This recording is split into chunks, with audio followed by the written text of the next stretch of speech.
Voilà, chers amis, nous nous retrouvons pour ce troisième volet de la Lectio Divina.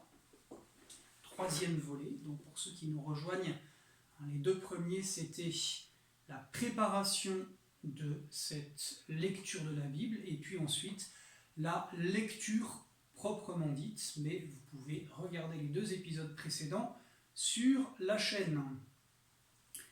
Voilà cette lecture que nous essayerons de faire une fois par jour si nous le pouvons. Peut-être que c'est un bienfait indirect du confinement de nous donner un peu plus de temps, ou au moins nous essaierons de le faire une fois par semaine.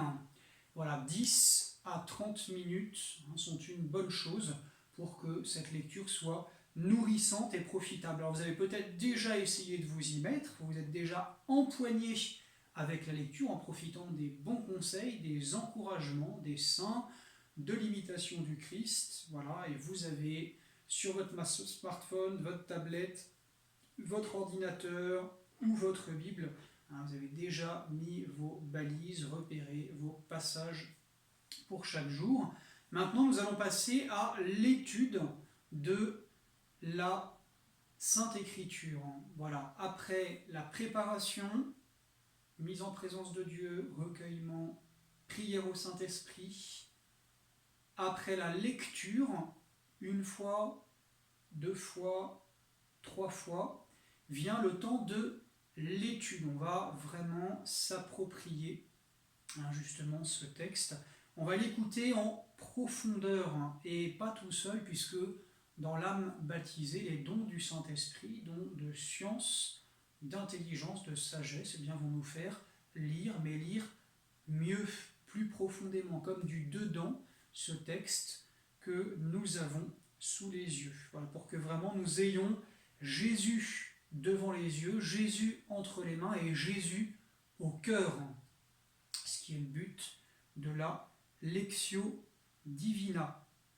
Alors pour cette étude, eh bien, il y a un petit questionnaire, une sorte de petite checklist que nous pouvons recopier et que nous pouvons garder ensuite dans notre Bible, ou que nous pouvons avoir sous les yeux, en mémoire, sur nos écrans, quand nous faisons cet exercice.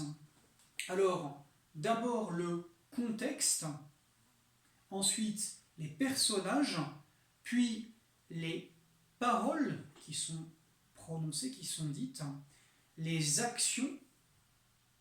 Ensuite, s'arrêter sur ce qui est le plus important dans le passage que l'on va étudier, et puis l'intertextualité, c'est-à-dire la mise en relation, la mise en lumière, l'éclairage par d'autres textes qui traitent du même sujet, voilà, ou qui rapportent le même événement.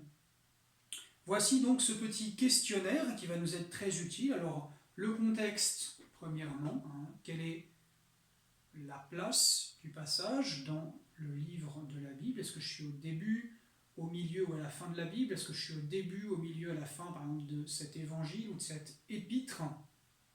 Ensuite, qu'est-ce qui s'est passé juste avant? Qu'est-ce qui se passe juste après? Donc, je prends connaissance des titres de péricopes précédents et suivants, je resitue dans le contexte, et puis je vois où et quand se déroule l'action.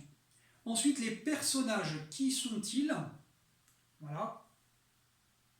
Quelles sont leurs ressemblances, leurs différences, et est-ce qu'il y en a un auquel je peux m'identifier? Voilà, on ne fait pas une lecture les bras croisés de l'extérieur, mais on entre vraiment dans le texte sacré.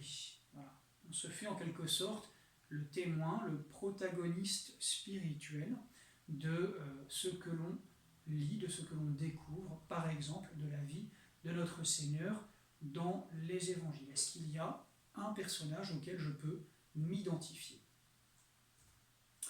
Qui raconte? Qui est le narrateur? Et puis ensuite, qui intervient? Quels sont les monologues, discours d'une personne seule, ou quel est le dialogue, quels sont les interlocuteurs? Que font les personnages? C'est l'action. Voilà.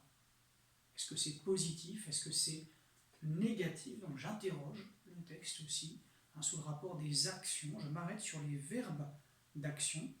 Je cherche ce qui est important. Je ne vais pas tout retenir, je ne vais pas pouvoir passer en revue toutes les questions pour m'approprier ce texte et le méditer, mais je cherche surtout, je m'arrête surtout sur cette question, qu'est-ce qui est le plus important?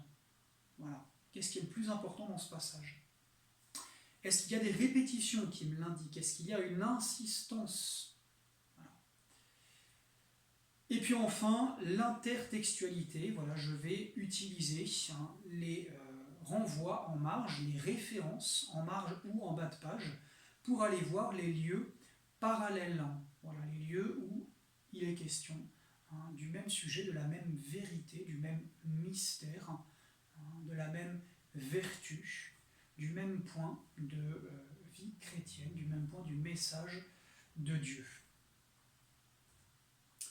Voilà, nous nous retrouvons pour la prochaine fois avec la dernière étape, et oui, déjà, ce sera recevoir, retenir, garder, faire fructifier la lecture de la Bible, la lectio divina. Je tiens à remercier de vive voix, puisque je l'avais déjà fait par écrit, l'abbé Alban Cras, professeur d'exégèse au séminaire de la Fraternité Saint-Pierre, pour le remarquable article dont j'ai tiré les quelques réflexions que je vous adresse et que vous pouvez retrouver dans cette lettre aux amis et bienfaiteurs de la Fraternité Saint-Pierre, le numéro 102 de mars 2020. Voilà, et vous retrouverez ce très bel article sur lire la Bible.